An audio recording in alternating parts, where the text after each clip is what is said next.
Welcome to the city I live in the city of Bulawayo. And today I'm taking you to see the trains and fallen books. Don't you Let's hear go. that? Choo choo, choo in, choo choo, choo in, coming down the railroad, coming down the trail. Train in search of her mother. She inquired of the conductor if this was the train headed for heaven. The conductor asked her if she had a ticket, and she responded, "No, but whatever you'll need, I'll give you when I get to heaven, because my mother is waiting for me there." The other passengers could not help but eavesdrop into the intense conversation. After a few moments, the little girl asked the conductor, "Do you have a little girl, sir?" "No," he responded. "She died a while back."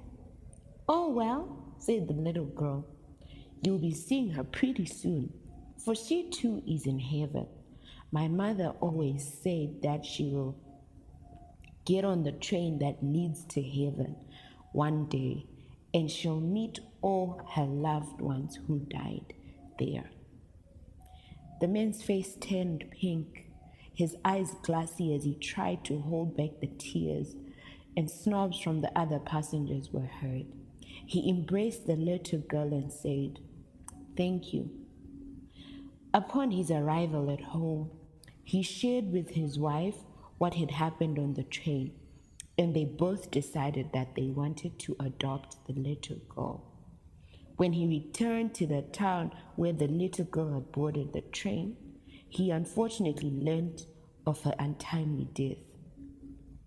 And though heartbroken, they thanked God for the comfort they received and were glad that the little girl would pass their greeting to their little girl.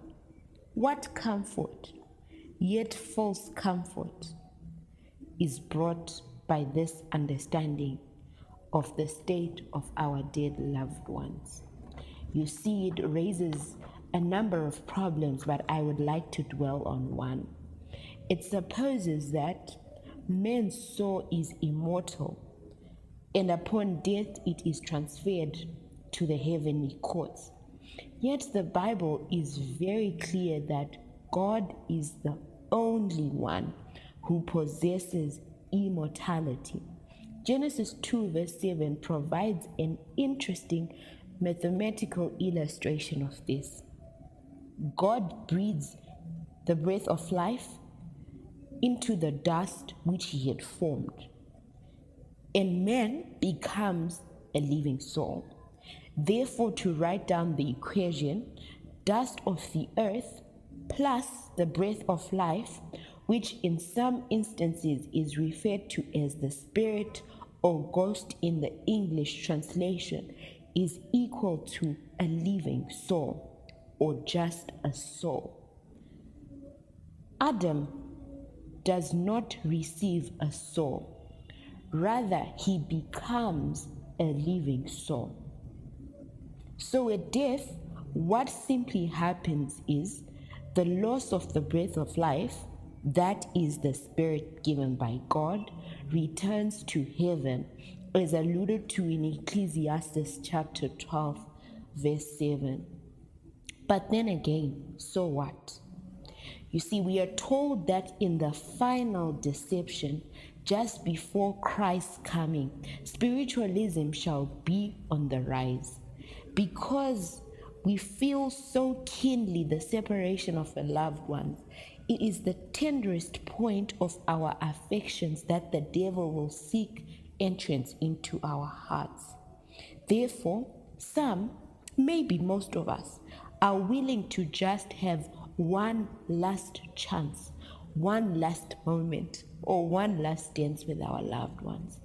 And in this age of technology and AI interaction with our loved ones who have since departed from this earth and are asleep now is on the rise. By so doing, we open ourselves, our hearts to channels of communication with evil angels.